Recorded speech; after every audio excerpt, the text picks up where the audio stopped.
Okay, without further ado, I would like to introduce today's presenter. First, we have TJ, is a partner in the Information Technology Services practice at Everest Group. He works closely with global enterprise, helping them navigate through service and technology transformation choices.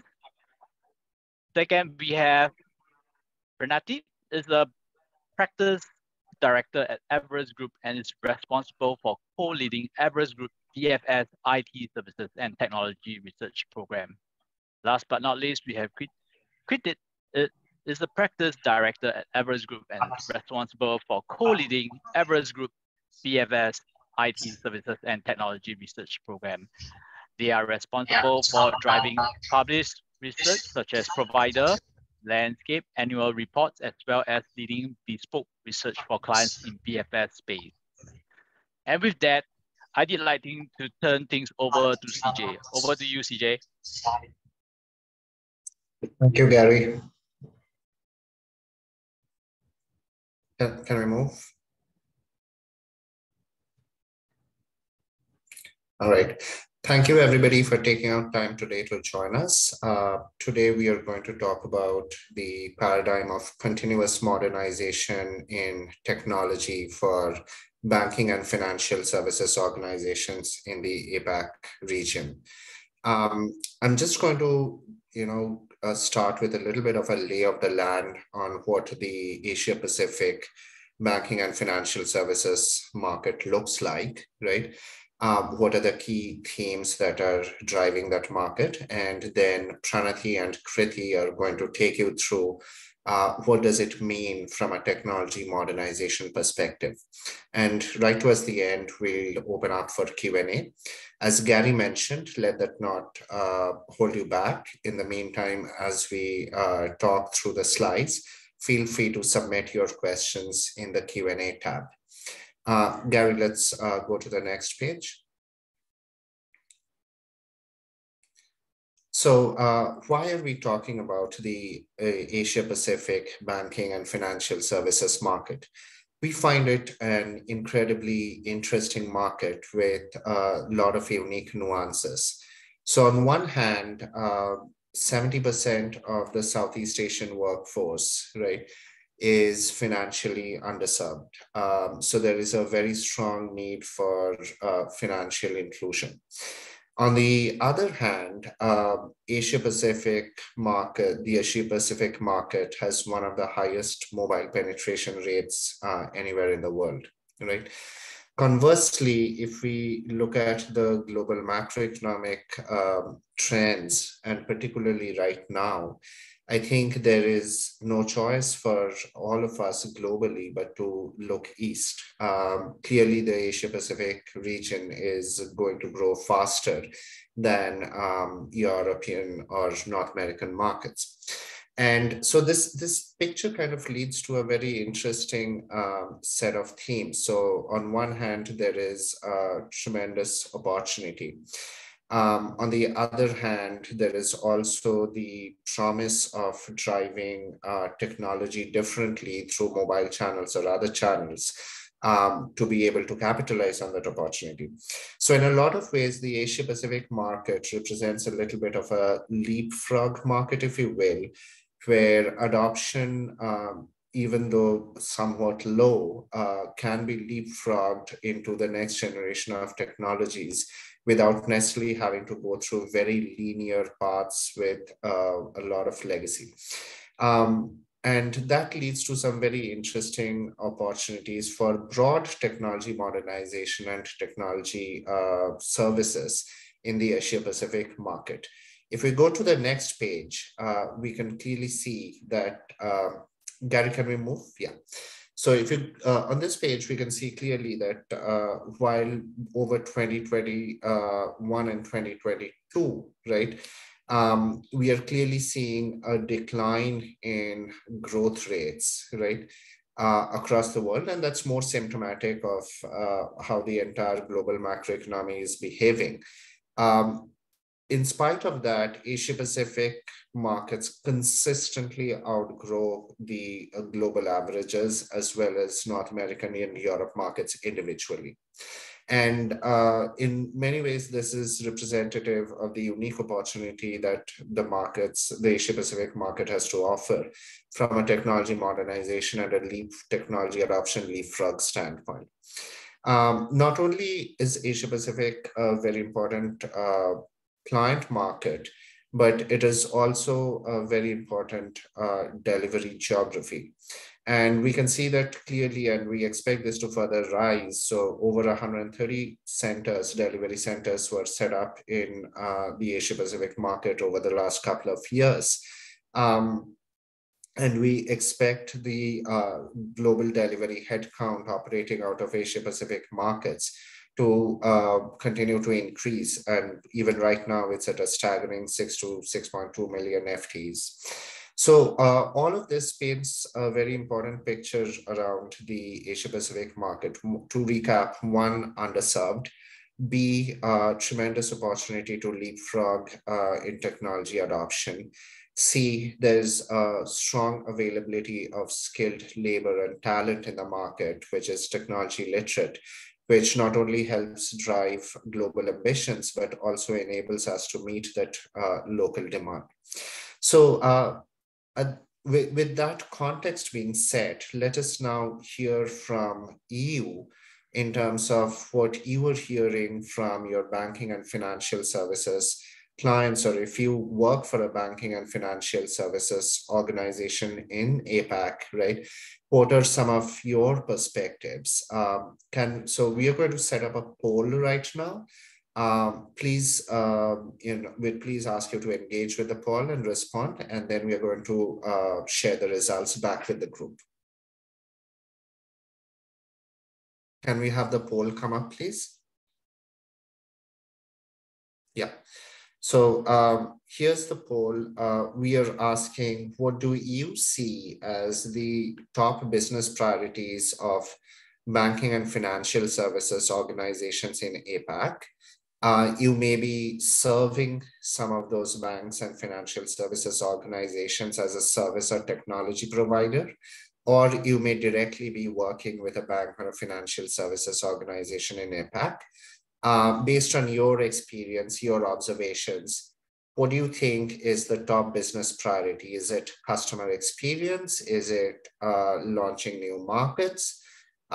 Is it about improving security, resiliency, and compliance? Is it about cost optimization?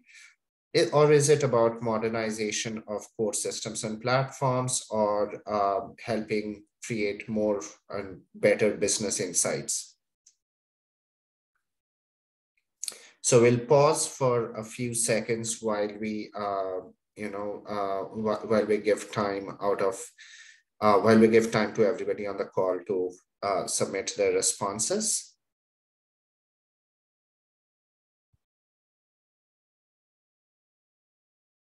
Awesome. Excellent. So the group has clearly voted. So we have modernization of core systems and platforms as the biggest priority, followed by launching of new products into the market, as well as reduction of ongoing total cost of ownership, right? And in some ways, we see these as related, because what we are discovering in a lot of situations is that, take the launch of new products, right? So we all know the banking industry is going through a revolution with open finance and fintech ecosystems coming around the edges of the core bank. But unless core systems and platforms are modernized, we can't really integrate into that ecosystem, and we find it incredibly difficult to launch and scale new products and services. Similarly, modernization has a direct impact on total cost of ownership over the longer term, as legacy becomes incredibly difficult and expensive to maintain. So in a lot of ways, these are related. And thank you for your perspectives. If we go to the next page, what we'll see is that, just to summarize all of this, right? So we are seeing continuous modernization as the biggest paradigm in the banking and financial services sector in APAC, right? We at the same time, the two allied themes are around reducing and managing technology debt and sprawl, right? And that again feeds into the whole modernization thesis and the TCO optimization thesis that you voted for. Whereas modernization also leads to further integration with the data and intelligence, which enables new business models, new product launches, which again alludes to what you described. So without further ado, we are going to do a deep dive on some of these key themes, and I'm going to hand it over to Pranathi to take us forward. Pranathi, all yours. Yeah, thanks, CJ. So CJ already gave us, this context around why the APAC market is important. How are we seeing this shift happening, especially for the BFS firms, how they are looking at the continuous modernization philosophy. Rather than taking a very big bang approach, they're taking the journey to be very constant in nature. It's much more manageable, and later on we'll talk about what are the benefits of this journey. But without much ado, what is our vision of the BFS industry in the future? How do we see that shape up? So in the next, as we bring up the next slide, we see that, banking as a concept is moving from a product orientation to a lifestyle orchestration orientation. What that essentially means is, while earlier the focus was on looking at a single view of the customer, it's now much more holistic. It is much more customer oriented. Experience is one of the central themes, and that's, creating the charter around modernization. Now, if we look at banks in particular, and if we look at examples around in the Asia Pacific market, if you look at DBS or Maybank, they've launched green loans that are specific lending products dedicated to supporting consumers investing in green technologies. So this is an example of going beyond the realms of the normal financial services industry. This is going beyond and bringing in the concept of embedded finance across the banking product landscape. The other examples could be SBI's YONO platform, for example. Even when there was a black swan event where there was a huge rise in digital transactions, some of these platforms were able to manage that volume and provide that stable infrastructure as more and more of cloud has been brought in. Similarly, if we look at mortgages as an area, there have been several investments made by HSBC, made by DBS, made by Standard Chartered, made by Manulife, to look at, to provide a very holistic overall view of financial services ecosystem. So can you create a digital retirement plan focusing, which is very tailored to a specific customer segment or a customer persona rather. So net, the whole gamut of banking is moving towards a day-to-day lifestyle orchestration. How do you make everything come under a single platform? How do you give that experience to a customer? Now, that leads us to why we see this huge potential or activity around continuous modernization happening for the Asia Pacific banking. What are the drivers? And now in the next slide, if we move, yeah. So what we see is that, I think CJ was already alluding to this whole gamut of unbanked population within the APAC market. So this unbanked population creates a lot of untapped market potential. And there are several other factors that are, creating this need or drive push for continuous modernization. Firstly, as incomes are rising in Asia, more consumers are reaching the higher income pyramids. There is a movement within the consuming class, which is likely to be a larger driver for consumption-led growth. Secondly, cities are driving a lot of that consumption. So from a macroeconomic standpoint, these are very crucial.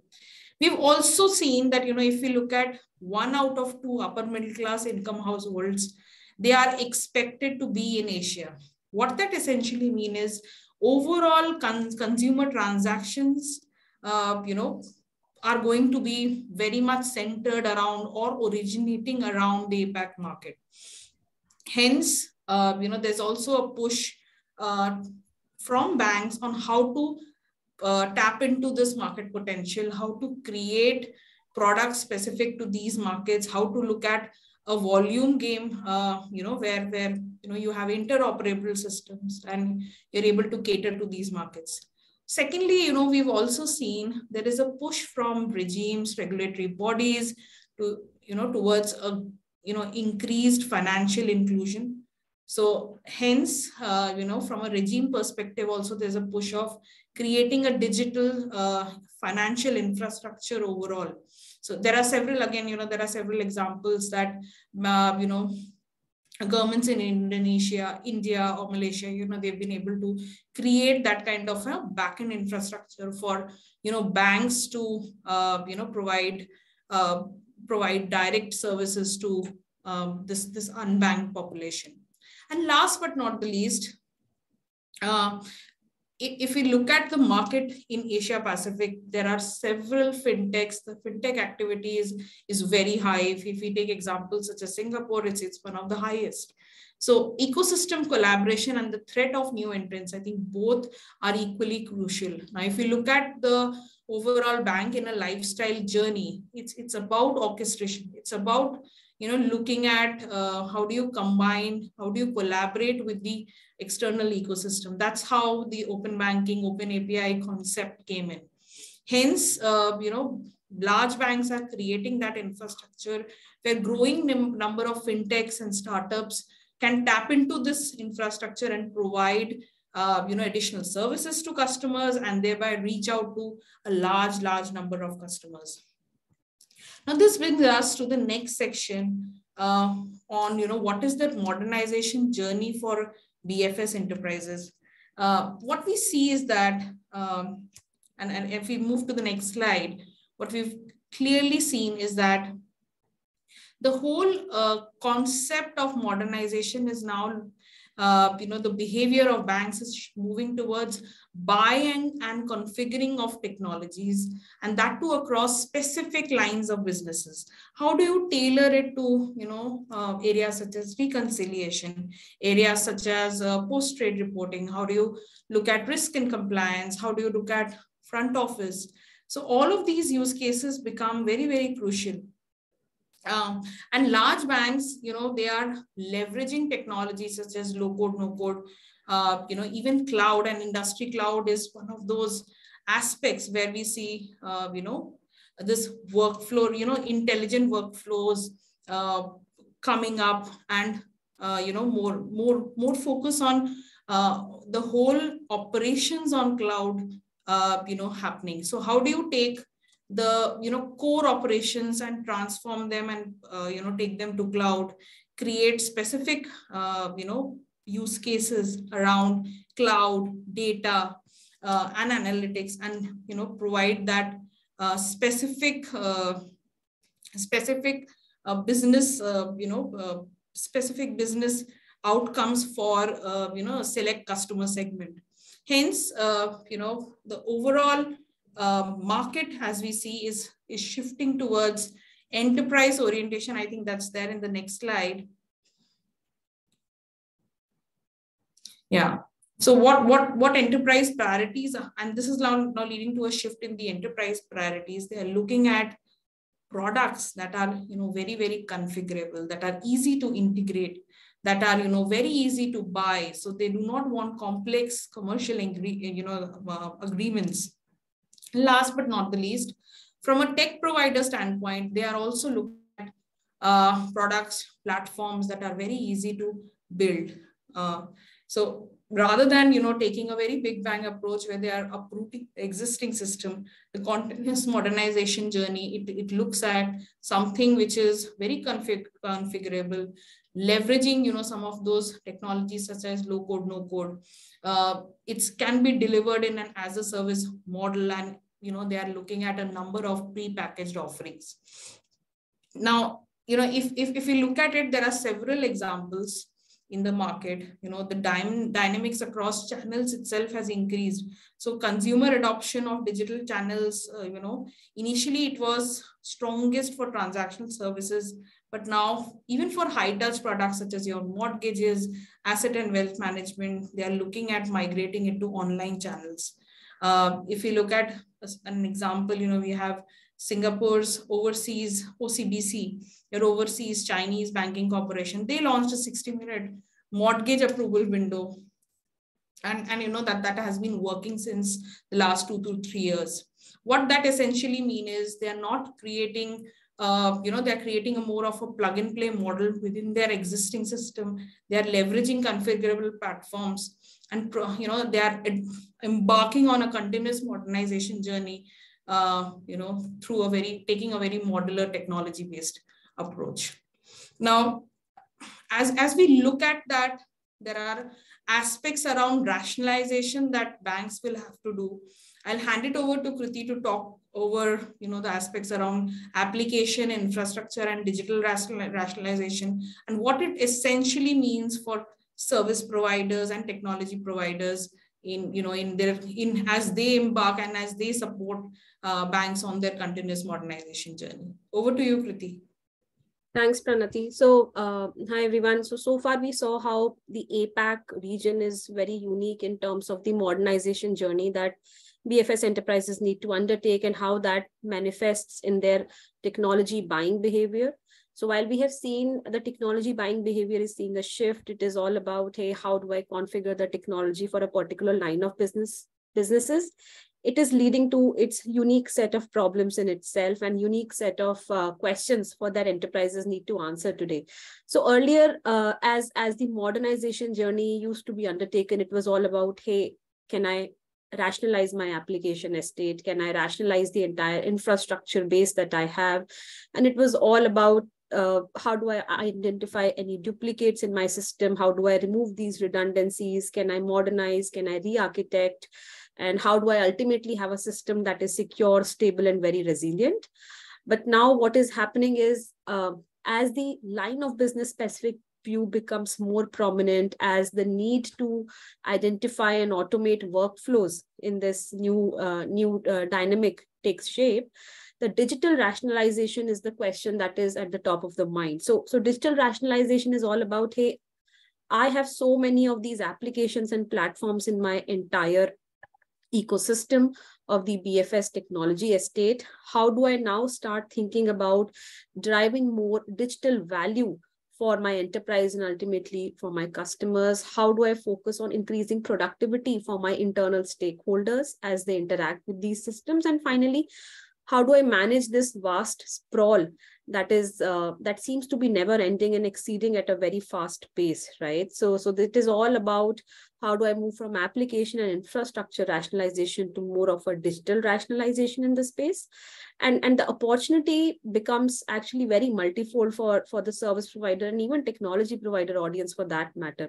So service providers have this golden opportunity in front of them as they become the consulting partner or as they become the roadmap partner of choice for their BFS enterprises and help them stitch together that entire ecosystem of the right set of partners. And at the same time, as they help in identification of some of these platforms, how can they actually be that orchestrator of the final journey or that end state vision in this journey? Because as we have seen so far, modernization is not a check the box activity.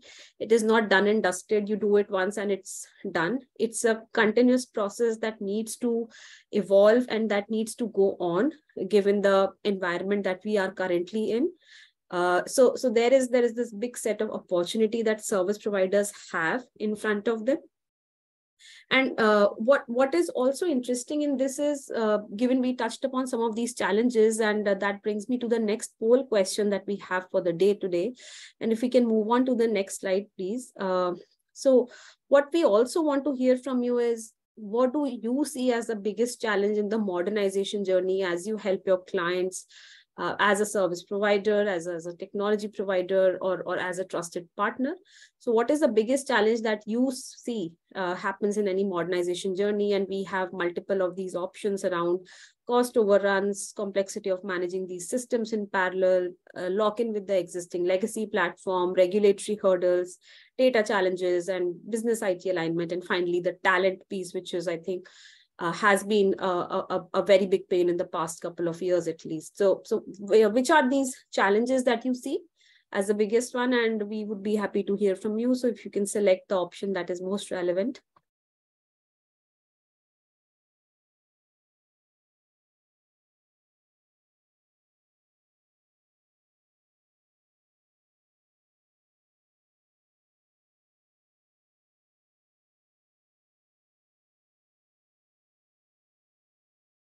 Okay, we have the poll results. I think one of the biggest challenges, and we are completely on board with this, is the complexity of managing legacy and new platforms in parallel.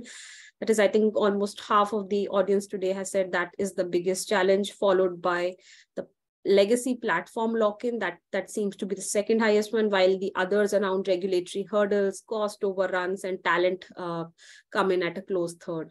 So if we look at the complexity of managing the legacy and the new platforms in parallel, I think that is a conundrum that has been puzzling for a lot of the BFS enterprises, and we'll touch more on the different approaches that enterprises can take. How do they manage this complexity in the legacy and new platforms in parallel? But before we move on to that, what I want to also touch upon is how do enterprises ensure, and how you as their trusted partners, as service providers, technology partners, ensure that how can some of these common pitfalls be avoided? So if we can keep moving to the next page, please. So what we see, in addition to the challenge of managing the legacy platform and the new system in parallel, there are multiple other pitfalls as a modernization journey is being designed for an enterprise. So while managing these two platforms in parallel is generally an outcome or an intermediate step in the journey, there are some of these other pitfalls that can actually hamper the success of a modernization program in any BFS enterprises. And I think some of these are around the pieces like cultural insensitivity. So that's the first piece that I want to touch upon. I think modernization in itself is not just a technology overhaul or for the entire enterprise. It's also a very big shift in terms of the ways of working for people. So I think trying to understand, trying to bring in that sensitivity and nuances around how this impacts my internal stakeholders is very, very crucial, because we generally tend to think about the end customer experience, that I need to enable very digital, very intuitive experience for my end customers. But we also need to take into account how the internal stakeholders are actually going through that journey in itself, because they will be the people who will be ultimately running these systems, who will be using these day in and day out.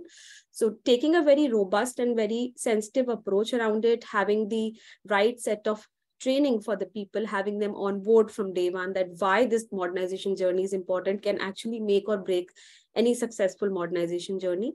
Then there are pieces around priorities, project priorities shifting. There is some leadership change, because modernization journeys, as we have seen, these are multi-year programs in itself. They may be broken up into phases, but an end-to-end modernization journey can actually take a long period of time to accomplish. And that is where having the priorities set right, having a common vision right from the start, can ensure that the project stays on track.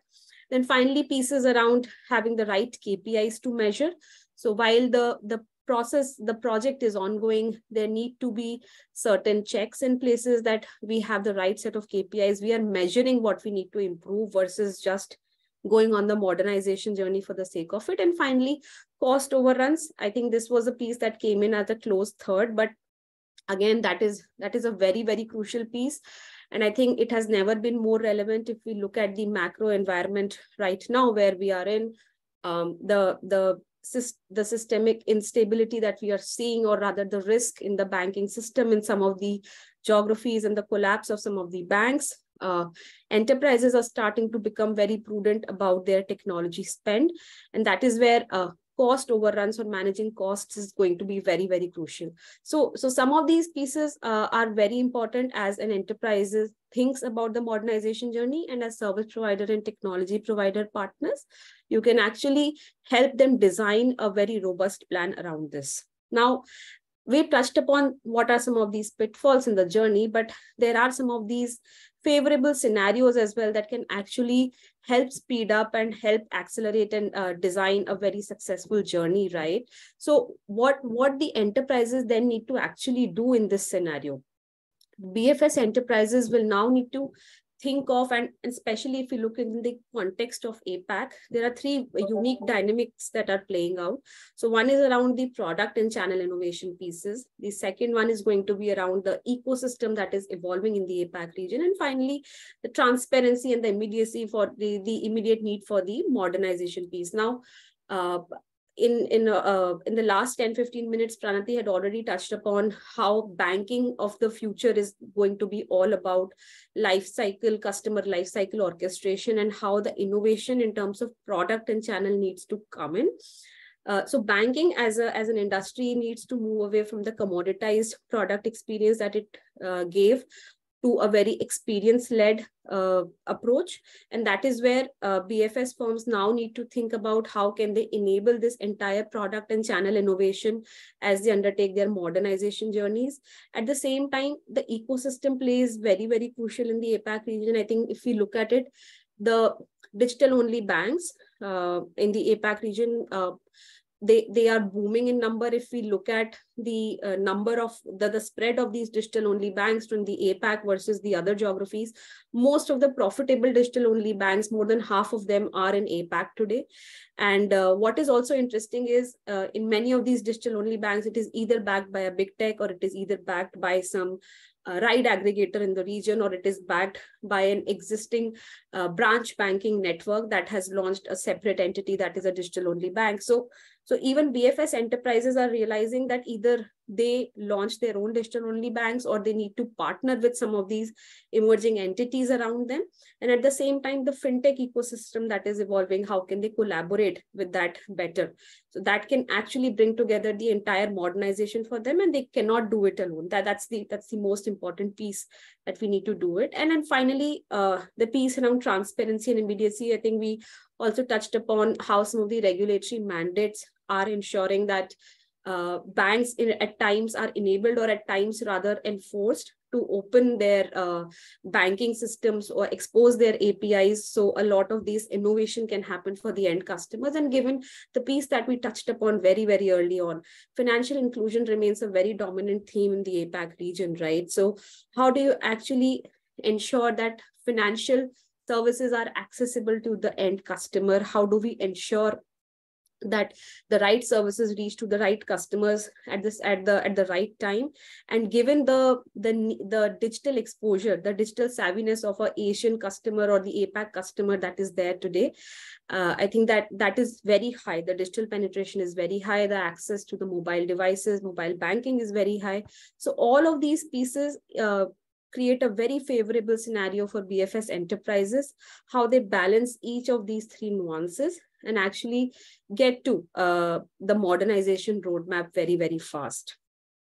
So if we keep moving, I think the piece that I also want to talk about is the different modernization approaches, right? So what we have seen, and I think what many of you would have been seeing so far, is there are multiple modernization approaches that BFS enterprises take. So it ranges right from a full replacement, which is also known as a rip and replace kind of a modernization approach. Then there's a gradual modernization. And I think what we are propagating for is a continuous modernization approach. And I'll touch upon all these three with, I think, some of the dynamics of how APAC region has been working out in all of these areas. So a rip and replace, I think very rarely do we get to hear about it. It used to be quite dominant. I think a couple of decades back, there were some very prominent examples of one or two large banks in the APAC region undergoing this. The idea is that you replace the core in entirety. There is some bit of a downtime that will be anticipated as the transition from the old core system to the new core system happens. There is extensive data migration. The risk obviously remains the highest in this kind of approach. And finally, it's a very time consuming, at the same time, very costly exercise in itself. While gradual modernization is all about, hey, how do you start replacing pieces of the existing core components and you upgrade them in parallel. So again, it is like a phased approach to modernization, a slower approach to the rip and replace piece. Commercials remain very, very cost optimized because you are able to design it in phases. The downtime is moderate because your system is not undergoing any big bang kind of a modernization piece. But the data migration again remains very, very extensive because you are trying to do away with your existing core systems and move to a newer system in place. But the continuous modernization piece, which we have touched upon today, right? So taking a very buying and configuring technology approach to a particular line of business, these heterogeneous components that exist today, how do you ensure the modernization happens, continues to happen? It is not a journey that stops in itself. So continuous modernization is all about you preserve the stability of your existing core, right? The core remains very stable. You build around the existing core systems, and it's not like you're building a greenfield system in itself. So commercials here again, they remain very, very cost controlled because you have complete control on which are the areas you would want to modernize, which are the lines of businesses you're looking at, and at the same time, which are the partners, because the continuous modernization approach is heavily driven by the technology ecosystem that you're partnering with and building that entire ecosystem map for your enterprises. At the same time, downtime is the lowest here because you are, again, the core principle is all about the existing core systems remain stable. You are building around them. So this is the most stable and the lowest downtime based approach. And finally, data migration, again, remains very low because it's not like you are completely doing away with the existing core systems totally. And this I think has never been more relevant, at least in the APAC region, given the dynamics around the digital only banks that are coming in, the incumbent large banks trying to launch their own digital banks. Areas like KYC, onboarding, AML remain very, very key concerns. And all of these pieces are very core to any banking enterprises, right? KYC, onboarding, anti-money laundering, all these pieces, all these checks and balances. And to ensure that you do not interfere with the ability of your existing systems, the continuous modernization approach makes the most sense. And some of these traditional banks that are now foraying into these digital banking, or they're trying to promote digital banks by partnering with some of them, they need to deal with these high technical debts that exist in their systems. They need to launch their modernization program. They need to have a sort of a technology and a business reorganization. They need to think about talent at the same time. So continuous modernization approach gives them the downtime to think about it, to plan for it very well. I think some of the pieces that at least that we have seen so far is one of these banks, the RCBC Bank. They had built a modernized system a couple of years back on top of a legacy system. So they launched a new mobile app, right? While some of the other banks, they, for example, Union Bank at the moment, they took a very greenfield approach. They launched a digital bank and they did it in parallel. So each bank is very unique in their journey, but we strongly believe the nuances that exist in the APAC region and how we need to balance the themes of financial inclusion, the themes of digital mobile penetration, coupled with the fast GDP growth. Continuous modernization is the approach that is going to make the most sense and is going to be the most relevant for the APAC enterprises. So I think with this, we have reached towards the close of the key messages that we wanted to share with all of you today. I have one more piece I think that we wanted to share with you. If we can keep moving to the next slide.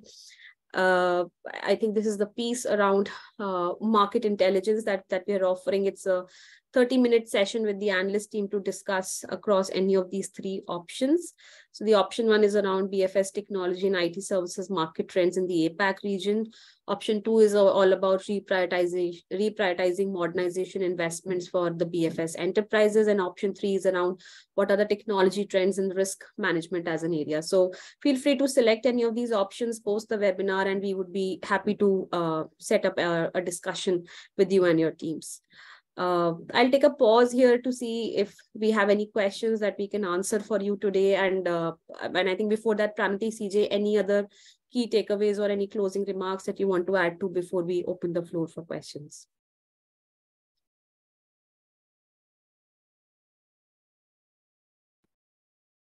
I think, Kriti, we've covered, whatever we had intended to talk about from a modernization standpoint. Let's just wait for a few questions, and I think, yeah.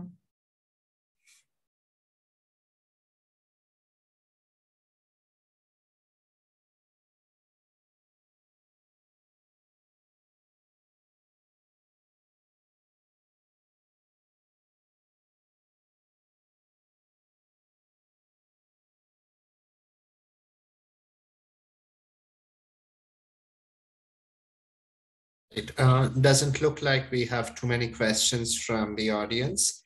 Once again, thank you everybody for taking out time to join us today. And Pranati, Kriti, and Siddharth and others from the team who have helped set this up and engaged on this conversation. Big thank you to everybody. We look forward to hearing your requests on the 3 topics that Kriti described. Be more than happy to be in touch with you and share our perspectives on any of those 3 topics. Thank you, everybody, and have a nice rest of the day.